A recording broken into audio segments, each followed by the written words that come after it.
Have you ever gone to great lengths to win someone back? Did it involve hiring someone to pour acid on your ex's face? Hopefully not. Burt Pugach had more mistresses than most people have cousins, had exceptionally bad decision-making skills, and sucked at being a lawyer. Welcome to the very first episode of our podcast, Well, That's Horrible. My name is Reese Hawley, and I've got my co-host here, Travis Vose. Hey. That was exciting. We love coming across horrible stories that remind us that life could indeed always be worse. We'll be tracking down these stories and telling them to each other, and you get to listen. Let's get horrible on this week's installment of Well, That's Horrible.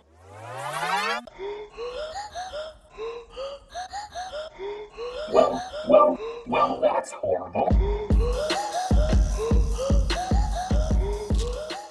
To start off, I think we need to tackle some of life's most challenging questions in a segment we like to call Unprofessional Opinion. You know, that's just like your opinion, man.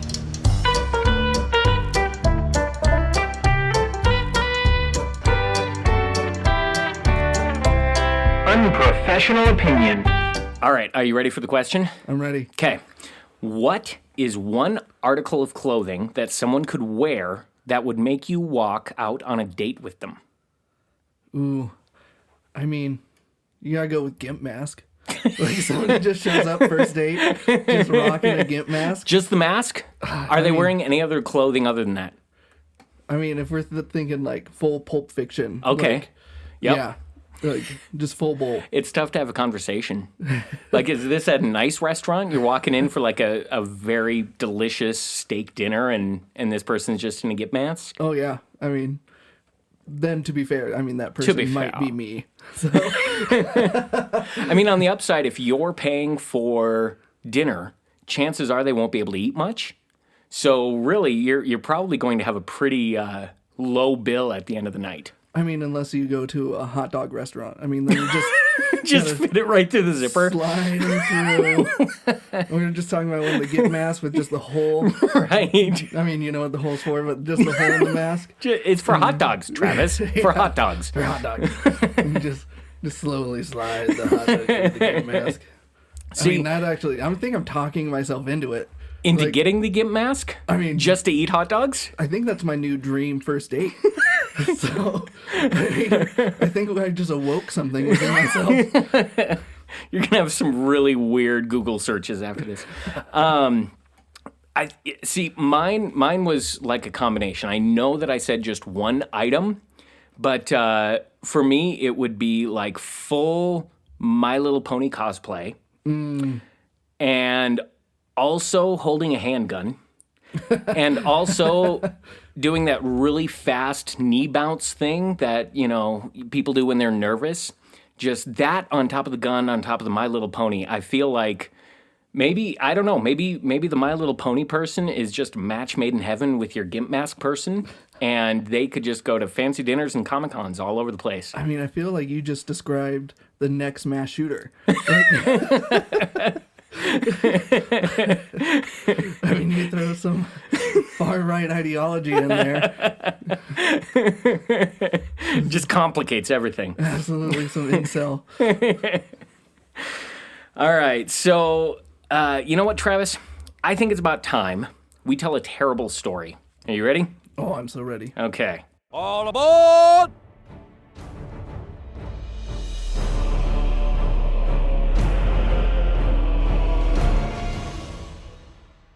So my first story is going to be about a guy named Burt Pugach. I feel like I need to address both his names, starting with Pugach. I swear when I chose this story, I had no idea that it was pronounced Pugach. There's so many variations that I just wind up locking up with all the alternatives. So let's see, we have shit slit, Yeah. caca crevice, fecal fissure. Plus, I mean, you know that a story is going to be insane when it includes some dude named Burt. I did absolutely no research on this, but I assume that his full first name is Bartholomew, so that's what I'm going to go with for the rest of the story. Old Bartholomew described his relationship in this story as a storybook romance. Ooh. So if your romance didn't look like this, then it wasn't storybook, obviously. Bartholomew Pugach was born on April 20th, 1927. Oh, same birthday as Hitler. You just know that off the top of your head? Yeah, everybody knows that Hitler is born on 420. Isn't that what all those gatherings are about? Like, yes, it was all about weed, all of it. that was the real dream. So he was born and raised in the Bronx. He was a pretty successful lawyer, actually. At some point, his eye was caught by Linda Riss, who was about 10 years younger than him. He figured that if he flaunted his money, airplane, and Cadillac enough, she'd be super impressed with his personality. As part of his mating dance, Bartholomew landed on the idea of just sitting outside Linda's house every morning in his car. Real Twilight Edward vibes here. Either that or Freddy Krueger. Now, if I've learned anything about women, and obviously I have not, it's widely known that the best way to woo a woman is to be a stalker. Works every time. Flawless. I can only assume that there was a lot of mouth breathing and creepy things mumbled under his breath while he was sitting out there. Just, I'm gonna steal all her socks and most of her hair. Not all of her hair, just most of her hair. Never all of her hair. No, never all the hair. Eventually, she was quoted as saying, "What the hell? It's better than taking a bus." That's how you know you've really brought your A game in the romance department, when the person you're trying to chase after, when their option for going with you is "what the hell." Yeah. You're just a real winner there. Everything really seemed great for Linda and her creepy Uber driver, until it wasn't. Linda found out that Shitslit here had a wife, as well as a severely disabled young daughter. Real stand-up guy here. She breaks up with him and falls in love with a guy who was in the uniform rental business. I like to think that it was strictly uniforms for male strippers. It would have to be lucrative, right? I mean, the cleaning fees alone would be astronomical. It's tough to get body glitter off of a leather banana hammock. I mean, that's what I've heard. So Bartholomew here, as it turns out, was not a huge fan of being replaced by a guy who deals in greasy man-thongs. So he ups the creep factor by calling Linda and saying things like, "If I can't have you, no one else will have you. And when I get through with you, no one will want you." He proceeds to hire a few goons to attack Linda in her home. But they're not content with, like your average beat someone to a pulp so they get back with their stalker. The classic. The classic. Who hasn't? The greatest hits. I mean, that's how I got married. I sent some goons after Erica when she was like, "No, you're weird and your teeth gap is huge." And I was like, nope, I'm going to send someone after you to, really take you down so that you know that I'm a good guy. So they wind up pouring lye on her face, which blinds her in one eye and eventually blinded her in the other. Ooh. Now, don't quote me on this, but I've always been under the impression that hiring guys to pour anything caustic on a person's face tends to be illegal. It turns out that a judge happened to agree with me.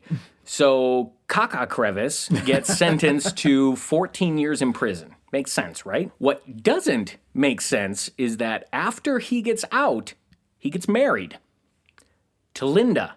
Oh. Like, as in the woman who got her face melted by this douche. Oh, fuck. For the next 24 years, they live in what I can only assume is wedded bliss. That is until Fecal Fissure has to defend himself in court because he's been making similar threats as he did before, but not to Linda. This time, he's having another affair. And this new woman had apparently learned that he was scum, so he was back at it with the not-so-vague threats of violence. Okay, can you imagine him trying to explain to Linda why he's going to court that day? Hey, Bartholomew, my love, so I know you're a terrible lawyer and whatnot, and always love all your legal documents. You just leave them flung all over the place like some pompous flower girl, but I just so happen to notice that this legal packet is about you getting charged with making threats to this woman. I'm no legal expert, but I mean, is everything okay? Oh, don't worry about that. You don't worry your sweet little brain about that. I know it's the exact same thing that I went to prison for before, but I for sure didn't do it this time. Plus, I've got the absolute best lawyer money can buy. Okay, good. For a second, there I was worried you might be representing yourself. It's me. I'm the lawyer. I'm representing myself. Now, I know I allegedly had someone pour lye on you, and you allegedly can't see anymore, but I'm going to have to ask you to be a character witness for me to tell everyone what an amazing person I am.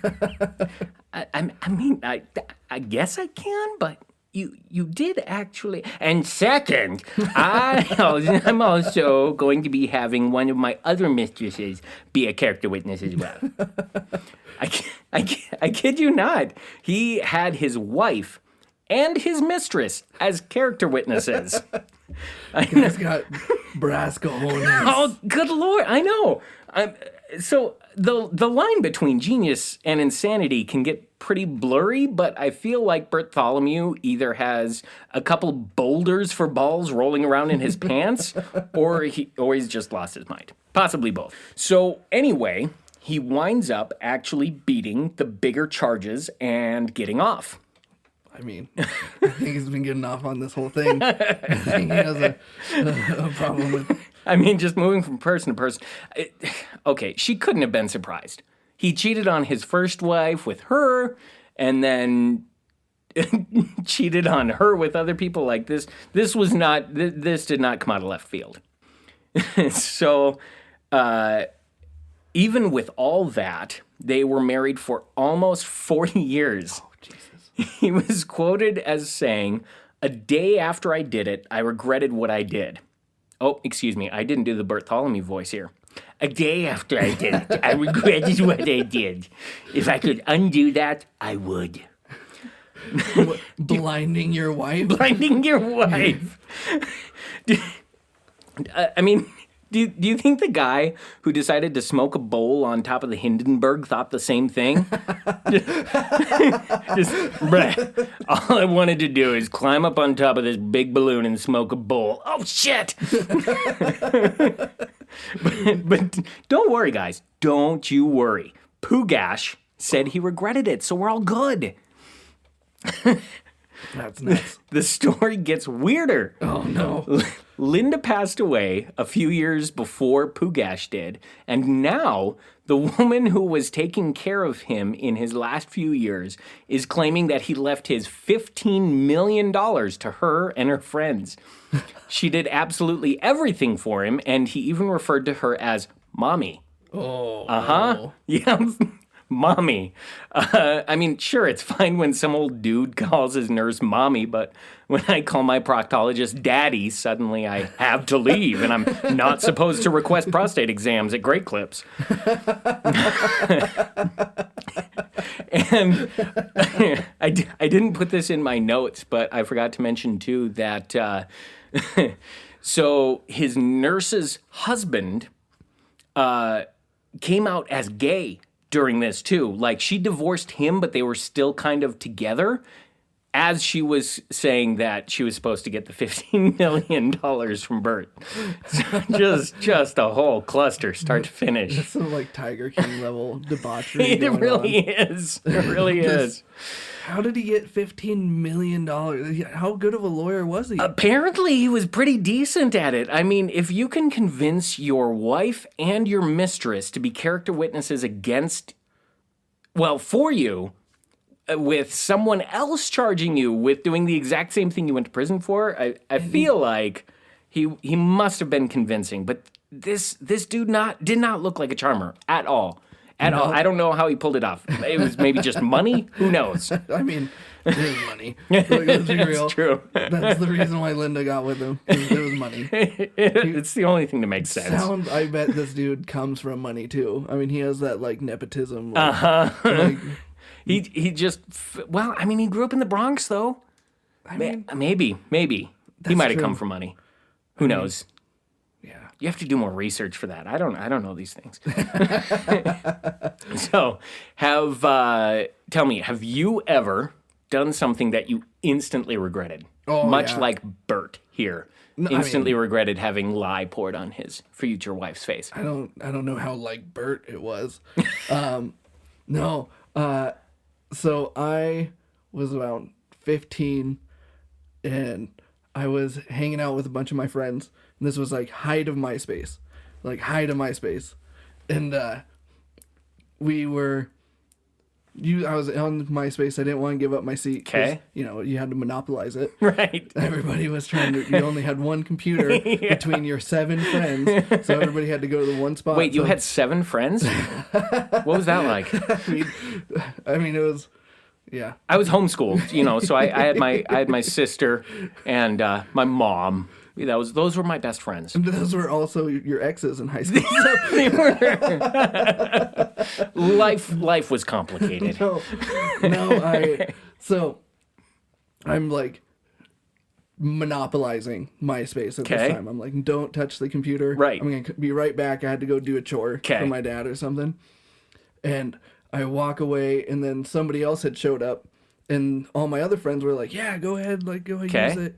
And I had warned them. I was like, I'm going to bare ass fart in whoever's face is sitting in that seat. Okay. I'm going to bare ass fart in your face. And, as you do when you're That 15. was a very specific threat. Had you made this threat before, or was this the first time? That was the first time I made the threat, but I meant it. But we had, I was pretty wild as a youth. Okay. So we had been on a 7-week bender. we were just drinking. And you were every how old day. at this point? We were like 15. Perfect. Okay. Yeah, we were drinking like every day. I mean, the only thing we did was get drunk and go to school and As one does. smoke pot. And I had not been having the best history with my stomach system. I wasn't feeling great. Oh, so it started early. And it started early. Yeah, we got holes in my stomach now, but something was going on back then too. Battery acid will do a number on you. And so the kid that came in, he sits in that seat, and I meant that threat. So I walk over, I jump up, pull my pants down, and bare ass fart in this kid's face. But I hadn't been regularly consuming fiber. Let's just say. No. So what happened was, it was like I had turned myself into a fecal shotgun and blasted this kid in the face like it was Call of Duty.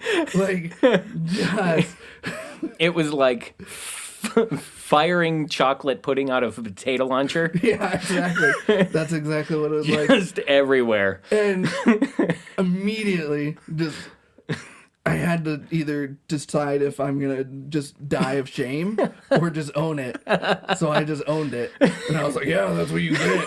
I'm like shaming him. My dad comes in. Like you'd been able to shit on command onto him. In that volume and velocity. No, okay. What was this? You said you hadn't been having much fiber. Oh, we're talking. I could is have there shat like on a screen bulk there, door. or was this like No. like sprinkler butt? No, I could have shat on a screen door and not touched one wire. That's what it was. So it wasn't great. So it was like filling whoopee cushion with mud and stomping on it. Right. And I had jumped and pulled my pants down at the same time in some miraculous maneuver of agility that I could never replicate, and just face level, just right there. Was he still your friend after this? We're still friends to this day. No way. We're still friends to this day. He's a great guy. You can't get that smell off, though. He had to. Well, he ran to the sink immediately afterwards. Yeah. And my dad. You need one of those hazmat sinks with the eye spray station on it. How bad was his pink eye? Yeah. I feel like he was patient number 0 for pink eye epidemic. Right. Yeah. I mean, I don't think. I don't think he's ever truly forgiven me, but and I don't blame him for that. But I mean, he's a great guy. He's a good friend. Have you weaponized feces since then? No, I haven't. I do have. I had a friend who. Our thing was we'd go around at night and we would do just pranks on the neighborhood. Right. You know, just typical like egging, toilet paper, smashing pumpkins, taking yard ornaments from one yard and switching them with the neighbors so that they wake up with one yard that used to have a swing set now has a bunch of gold gnomes and so just the confusion we'd wrought. I have some gnomes in my bedroom, but that's just for religious purposes. Yeah, I mean, whatever you want to. I've seen that on the internet. I've seen those butt plugs. So I've seen that. I know what you're talking about. They do not fit well. It's the little cone hat. You know, the top isn't bad. It's when you get to the brim of the hat where it really widens out. That's where it gets uncomfortable. You just got to get over that lump, and then it'll have that like, and then you're good to go. But no, we would go out and we'd just cause havoc all night. And I had this friend who his thing is he'd run around a lot, have to take a shit. Okay. So he'd put his ass up to a mailbox with it open, and he'd shit into the mailbox while pissing into the street. What? And then he'd close the mailbox. So, like. So he'd close it up so in the morning. Right. Like, how do you get that out? You got to start from scratch. You have to burn the whole mailbox to the ground. We had another guy, he puked on a mailbox, and it was Halloween night when we were smashing, or the night after Halloween, we were smashing pumpkins. Okay. And he'd puked on top of this, and we had just eaten, like, my dad's gnarly, delicious, but completely disgusting baked beans. Okay. Like, there's just so much stuff in there that shouldn't be in baked beans. And he pukes on it, and it freezes that night, and big snow overnight, so it just sits there. Right. And then I go and look, and it was on a path we walked off in. Yeah. So we, like, tracked it for years. Mm-hmm. It, like, froze and then baked in the sun and then froze and then baked in the sun. No. And it was there until the people who lived there eventually sold the house, and they had to tear down they took down that mailbox and replaced it. But it was like 5 years that there was like good Lord. a decayed but disgusting petrified puke on this, and they of didn't do beans. anything for it for years. And these weren't like old people. I mean, we Right. knew who these people were. Like, As we know, old people just don't pick up puke. I mean, like, it'd be something if that was like some 98-year-old woman, Right. and she's like, I can't do anything about this puke. I just have to stare at it and suffer every day. If I had a dime for every time. But no, it was, I mean, I think they just were... That's like, I'm horrifying. not touching that. No, I mean, no. I don't know. No way they'd know what it was, but Right. Other was than that, pretty it looked gnarly. like beans. it was Chewed beanie. beans. It was chunky. Oh, that's bad. So I too had a decision that I instantly regretted. So back in probably junior high or so, I had a friend that we made some poor decisions together. And this one, we decided that we were going to get into deep sea diving, right? In Montana, because that's where you do deep sea diving. Yeah, absolutely. Yeah.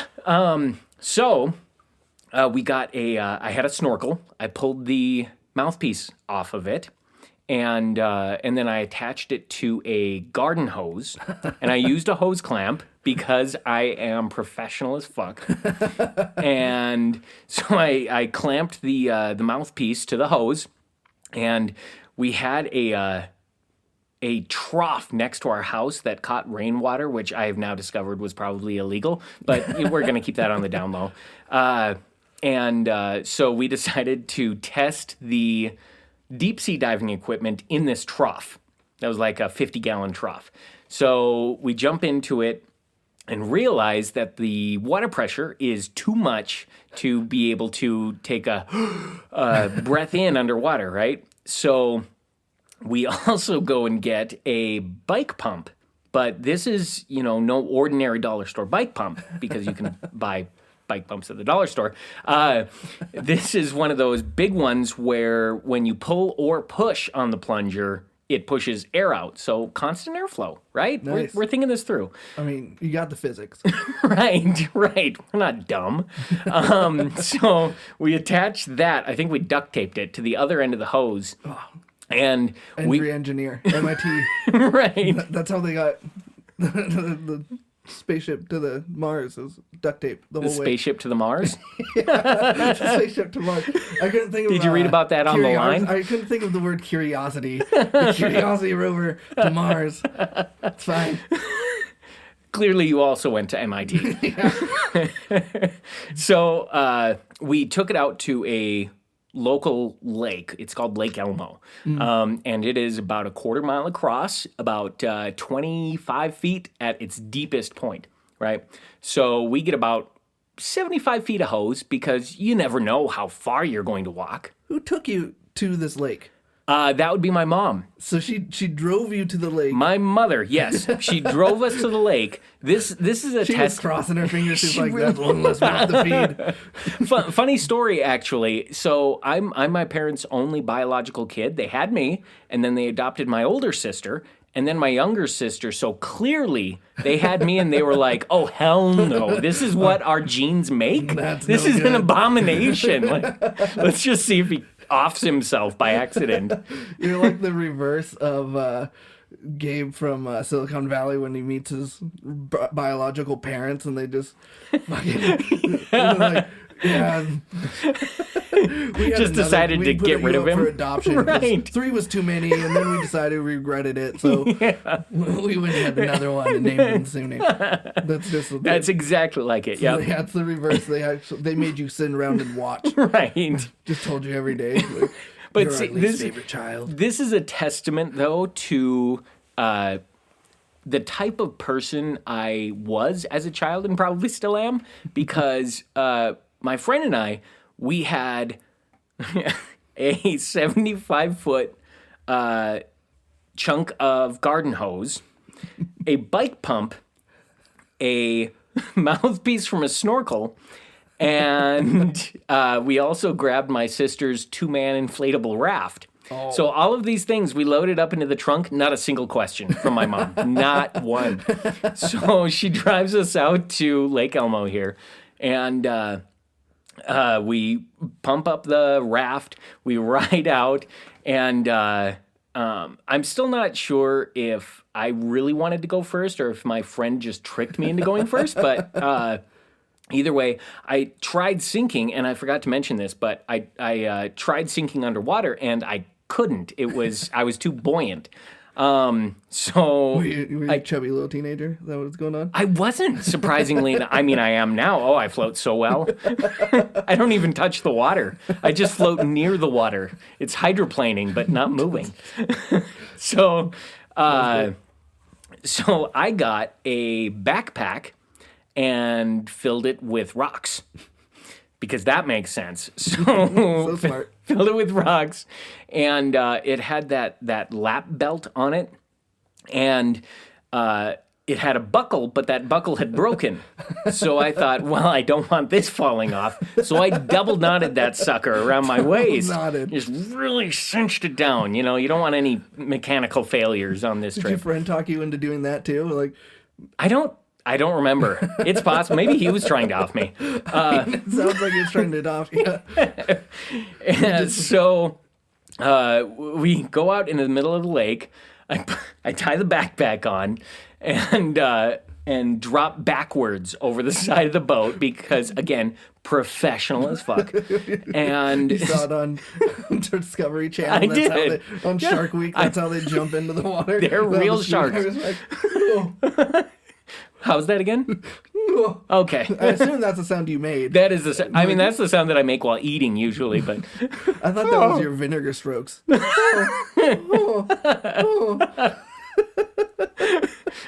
that just sounds like a mating call while you're hunting for something. I don't know, but something. But so I Down drop over. syndrome elk.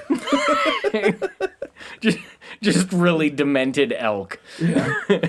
But so I remember dropping over to the side and being concerned by how quickly I could tell I was descending. And then I still remember, too, the feeling of the thud as my back hit the bottom of the lake. And I'm sitting there, and my buddy was not pumping that air fast enough. And so I'm sitting with the mouthpiece shoved into my mouth, just trying to pull air through because I know I was going to die. This is where I die. And so I was like, well, time to abort mission. So I go to take the backpack off, and it didn't come off. Like somebody had double knotted it. Some idiot. I don't know who that would have been. Must have been my prep team.